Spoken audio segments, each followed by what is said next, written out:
നമസ്കാരം, നമ്മുടെ ചാനലിലേക്ക് സ്വാഗതം.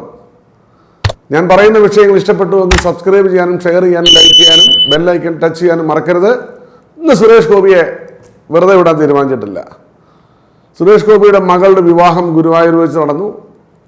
ഇന്ത്യൻ പ്രധാനമന്ത്രി ആ വിവാഹത്തിൽ പങ്കെടുത്തു. പലർക്കും അത് കുരു പൊട്ടിയൊരു സംഭവമാണ്. നമ്മുടെ കേരളത്തിലെ ജനങ്ങളെല്ലാം സാംസ്കാരികമായി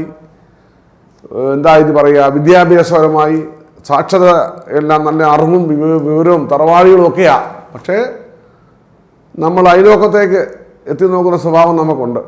അവിടെ എന്ത് നടക്കുന്നു? അപ്പോൾ സുരേഷ് ഗോപിയുടെ മകളുടെ വിവാഹത്തിന് പ്രധാനമന്ത്രി വന്നു. പിന്നെ അദ്ദേഹം പ്രവർത്തിക്കുന്ന മേഖല സിനിമാ മേഖല ആയതുകൊണ്ട് രാഷ്ട്രീയ മേഖലയോടൊപ്പം സിനിമാ മേഖലയിൽ നിന്നും പ്രധാനപ്പെട്ടവരൊക്കെ എത്തി.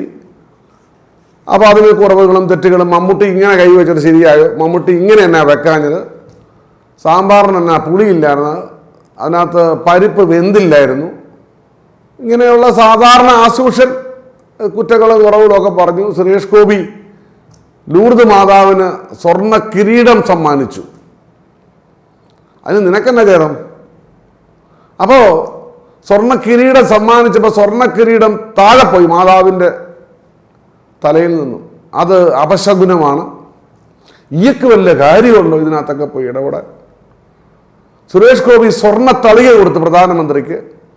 ആ തളികയ്ക്ക് അത്ര വലിപ്പം പോരായിരുന്നു. മോഹൻലാൽ കൈകൂപ്പി നന്നായിട്ട് നിന്നപ്പം മമ്മൂട്ടി ധാർഷ്ട്യത്തോടെ കൈ ഇങ്ങനെ പിടിച്ചു. അക്ഷരം കൊടുത്തപ്പോൾ മമ്മൂട്ടി ഒന്ന് മടിച്ചു. ഇത്യാദികളായിട്ടുള്ള പരദൂഷണം, പച്ച പരദൂഷണം പറഞ്ഞു നടക്കുന്ന കുറേ സോഷ്യൽ മീഡിയക്കാരും കുറേ ആൾക്കാരും ഇത് കണ്ടിട്ട് അങ്ങ് നടക്കുക. രാഷ്ട്രീയം എല്ലാ രാഷ്ട്രീയ പാർട്ടികളിലും പെട്ട എല്ലാവരും അവരുടെ മക്കളെ വിവാഹം കഴിപ്പിക്കാറുണ്ട്. പക്ഷെ സുരേഷ് ഗോപിയുടെ എന്തോ വലിയ പ്രത്യേകിച്ചൊരു അയിത്തമാണ് പലർക്കും. ഈ വെറുപ്പിൻ്റെ അവസാനം സ്നേഹമാവുമെന്ന് പറഞ്ഞ പോലെ സുരേഷ് ഗോപിയെ ആണ് ഇന്ന് ടാർഗറ്റ് ചെയ്തിരിക്കുന്നത്. ഇവിടുത്തെ ഉള്ള ആൾക്കാരെല്ലാം ഒരു കുറവും തെറ്റുമില്ലാത്തവരാണല്ലോ മറ്റുള്ളവരുടെ കുറ്റവും അവരുടെ കാര്യങ്ങളുമൊക്കെ നോക്കി നടക്കുന്നത്, അയലോക്കത്തെ കാര്യമൊക്കെ നോക്കി നടക്കുന്നത്. സുരേഷ് ഗോപി ഈ പ്രാവശ്യം തൃശ്ശൂർ ജയിക്കുമോ? സുരേഷ് ഗോപി ഇലക്ഷന് ജയിക്കാനുള്ള നമ്പറുകളാണ് ഇടുന്നത്. അദ്ദേഹം തൃശ്ശൂർ ആയി ബന്ധപ്പെട്ട് പാർലമെൻറ്റ് മണ്ഡലത്തുമായി ബന്ധപ്പെട്ട് ഒട്ടേറെ ചാരിറ്റി ചെയ്യുന്നുണ്ട്. അങ്ങനെ പോവുകയാണ്. ഒരു മലയാളിക്ക് എന്തോ സാരമായ കുഴപ്പമുണ്ട്. ചില മലയാളികൾക്ക് ഒരു കുട്ടിയുടെ വിവാഹം അല്ലെങ്കിൽ എല്ലാ മാതാപിതാക്കളും അവരവരുടെ മക്കളുടെ വിവാഹം ഭംഗിയായി നടത്താൻ ആഗ്രഹിക്കും. അത് സ്വാഭാവികമാണ്. സുരേഷ് ഗോപിയെ സംബന്ധിച്ചിടത്തോളം അദ്ദേഹത്തിന് പ്രധാനമന്ത്രിയുമായി നല്ല ബന്ധമാണ്. അദ്ദേഹത്തോട് വലിയ ഇഷ്ടമാണ്. അദ്ദേഹത്തിൻ്റെ മകളുടെ വിവാഹത്തിന് പ്രധാനമന്ത്രി ക്ഷണിച്ചപ്പോൾ വന്നു. നമ്മളതിനെയൊക്കെ കാണേണ്ടത് ഒരു പോസിറ്റീവ് ആയിട്ടല്ല ഇതിനെ കാണേണ്ടത്. അപ്പോൾ ഇതെല്ലാം കൂടെ കുറച്ച് പേർക്ക് അങ്ങോട്ട് കുശുമ്പും കുന്നായ്മയും. ഇപ്പം ഞാൻ സുരേഷ് ഗോപിയുടെ പാർട്ടിക്കാരനൊന്നുമല്ല, ഞാൻ BJP മെമ്പറുമല്ല. സുരേഷ് ഗോപി ആയിട്ട് എനിക്ക് അടുത്ത ബന്ധവുമില്ല. സുരേഷ് ഗോപിക്ക് എന്നെ അറിയാം, എനിക്ക് സുരേഷ് ഗോപി അറിയാം. ഇൻറ്റിമസി ഒന്നും എനിക്കില്ല സുരേഷ് ഗോപിക്ക്. ഇവിടെ കൂടെ ഞാൻ 2 സിനിമയിൽ അഭിനയിച്ചിട്ടുണ്ട്. പക്ഷേ സുരേഷ് ഗോപിയായിട്ട് സിനിമ സംഘടനാ പ്രവർത്തനത്തിൻ്റെ ഭാഗമായി അറിയാം. പക്ഷെ ഒരിക്കലും സുരേഷ് ഗോപി എൻ്റെ ഒരു ഇൻറ്റിമേറ്റ് ഫ്രണ്ടൊന്നുമല്ല. അദ്ദേഹത്തെ ഞാൻ സപ്പോർട്ട് ചെയ്യാൻ. പക്ഷേ നമ്മളുടെ ആൾക്കാരുടെ ഒരു മനോഭാവം സത്യം പറഞ്ഞാൽ ഹിപ്പോക്രാറ്റുകളായി മാറുന്നത് ശരിയല്ല. നമ്മൾ സംസ്കാരവും അറിവും പാണ്ഡിത്യവും ഒക്കെയുള്ള മലയാളികൾ, സത്യക്കും മലയാളികൾക്ക് മാത്രമേ ഈ കുഴപ്പമുള്ളൂ. അത് ശരിയാണെന്ന് എനിക്ക് തോന്നുന്നില്ല. അദ്ദേഹത്തിൻ്റെ മകളുടെ വിവാഹം നടത്തുന്നത് അവരുടെ സ്വകാര്യതകളാണ്. നമ്മളെന്തിനാണ് അത് കയറി അഭിപ്രായം പറയാൻ പോണത്? അവിടെ ആരൊക്കെ വന്നു, എന്തൊക്കെ സംഭവിച്ചു, എല്ലാ കാര്യവും എല്ലാവർക്കും അറിയണം. ഇവരെല്ലാം നമ്മുടെ വീടുകളിലേക്ക് ഈ അവരുടെയൊക്കെ നോട്ടവും ക്യാമറയൊക്കെ മാറ്റി വെച്ചിരുന്നെങ്കിലോ? അപ്പോൾ വല്ലവൻ്റെയും കാര്യത്തിൽ അഭിപ്രായം പറയാൻ നല്ല ചേല, നമുക്ക് ഭയങ്കര കഴിവാണ്. സ്വന്തം കാര്യത്തിൽ വരുമ്പോഴാണ് ഇത് മനസ്സിലാകത്തുള്ളൂ. അതെന്തുവാട്ടെ, ഇപ്പോൾ സുരേഷ് ഗോപി പറഞ്ഞ ഒരു സംഭാഷണം നമ്മുടെ മനസ്സിൽ എപ്പോഴും മലയാളികളുടെ മനസ്സിലുണ്ട്. തൃശ്ശൂർ കഴിഞ്ഞ ഇലക്ഷൻ സമയത്ത് പറഞ്ഞ ഡയലോഗാണ്, തൃശ്ശൂർ അത് ഞാനിങ്ങനെ എടുക്കുക എന്ന് പറഞ്ഞു. ഇപ്പോൾ 2019 പറഞ്ഞാണ്. 2024 നമ്മൾ വരുമ്പോൾ സുരേഷ് ഗോപി തന്നെയാണ് അവിടെ സ്ഥാനാർത്ഥി. സുരേഷ് ഗോപിക്ക് വേണ്ടി ചുവരെഴുത്തൊക്കെ തുടങ്ങി. അപ്പോഴാണ് TN പ്രതാപൻ, ഇവിടുത്തെ എക്സിസ്റ്റിംഗ് MP ആണ് TN പ്രതാപൻ, അദ്ദേഹത്തിന് വേണ്ടി ചുവരെഴുത്തൊക്കെ തുടങ്ങി. അപ്പോൾ അദ്ദേഹം അറിഞ്ഞില്ല എന്നൊക്കെയാണ് പറയുന്നത്. പ്രതിപക്ഷ നേതാവ് പറഞ്ഞു അങ്ങനെയൊക്കെ സംഭവിക്കാൻ ചില ആവേശ കമ്മിറ്റിക്കാരുടെ പണിയാന്നൊക്കെ പറയും.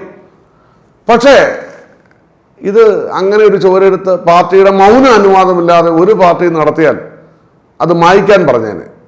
ഇപ്പം നമുക്കറിയാം എറണാകുളം തിരഞ്ഞെടുപ്പിൽ ഈ പ്രാവശ്യം നടന്ന തിരഞ്ഞെടുപ്പിൽ ഉമാ തോമസിനെതിരെ മത്സരിച്ചപ്പോൾ അരുൺകുമാർ സ്ഥാനാർത്ഥിയായി വന്നപ്പോൾ അവിടെ അരുൺകുമാറാണ് എന്ന് ഓർത്ത് ചുവരെഴുതി.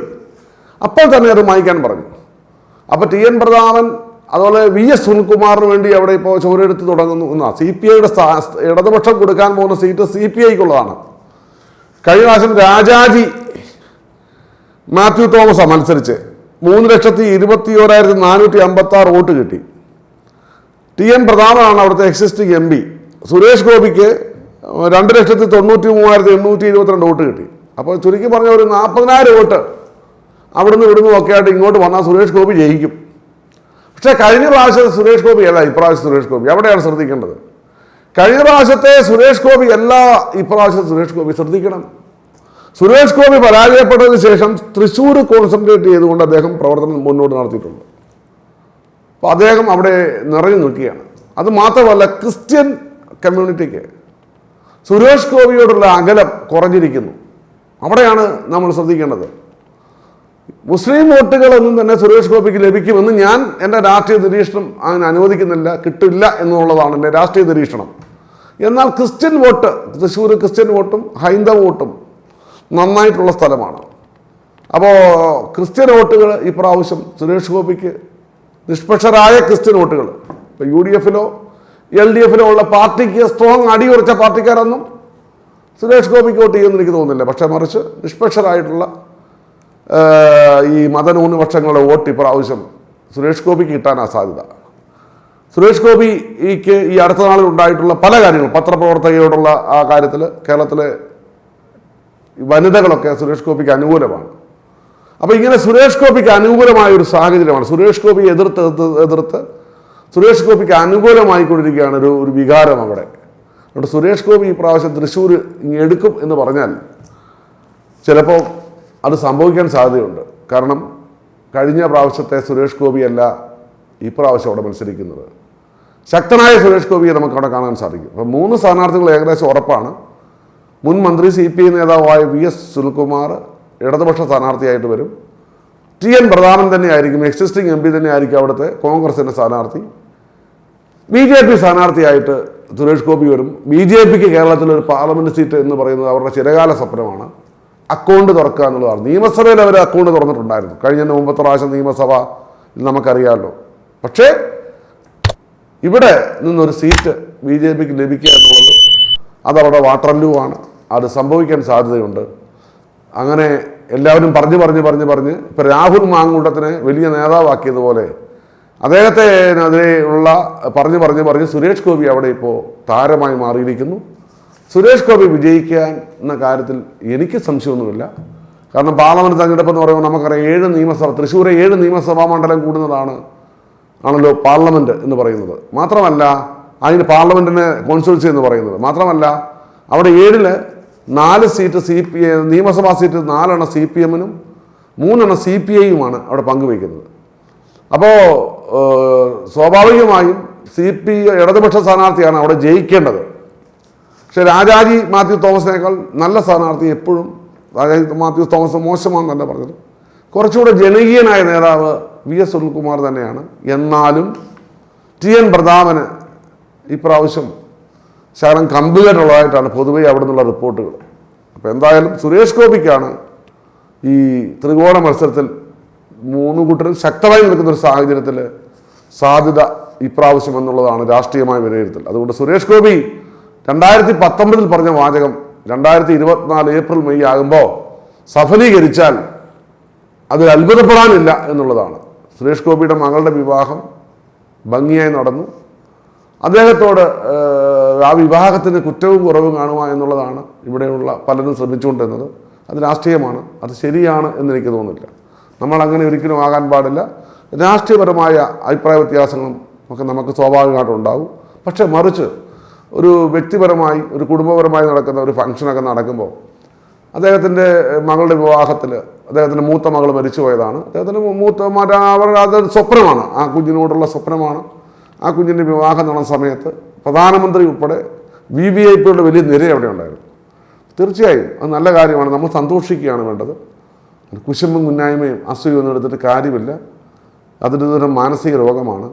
നമ്മൾ മറ്റുള്ളവരുടെ നന്മയിൽ, മറ്റുള്ളവരുടെ ഉയർച്ചയിൽ നമുക്ക് സന്തോഷിക്കാൻ സാധിക്കുന്നെങ്കിൽ മാത്രമേ നമ്മളൊരു നല്ല മനുഷ്യരാകുന്നുള്ളൂ. മറ്റുള്ളവരുടെ ഉയർച്ചയും മറ്റുള്ളവരുടെ ഇതിലൊക്കെ നമ്മൾ അസൂയപ്പെട്ടുകൊണ്ടിരുന്നാൽ നമ്മൾ സ്വയം നശിക്കത്തേ ഉള്ളൂ. മറ്റുള്ളവരുടെ ഉയർച്ചയും മറ്റുള്ളവരെ അംഗീകരിക്കാനും നമുക്ക് കഴിയണം. രാഷ്ട്രീയപരമായിട്ടുള്ള ഇഷ്ടാനിഷ്ടങ്ങൾ നമുക്ക് എല്ലാവർക്കും സ്വാഭാവികമായിട്ടും ഉണ്ടാകാം. അപ്പോൾ ഈ ഒരു എപ്പിസോഡിൽ അങ്ങനെ പറയണമെന്ന് തോന്നി. സുരേഷ് ഗോപിയുടെ വിജയം തൃശ്ശൂർ ഈ പ്രാവശ്യം എഴുതിത്തള്ളാനുള്ള പറ്റുന്നതല്ല. ക്രിസ്ത്യൻ ബെൽറ്റ് പ്രത്യേകിച്ച് മതമേധന്മാരുടെ ഭാഗത്തുനിന്ന് സുരേഷ് ഗോപിക്ക് അനുകൂലമായൊരു നീക്കം വരുന്നുണ്ട്.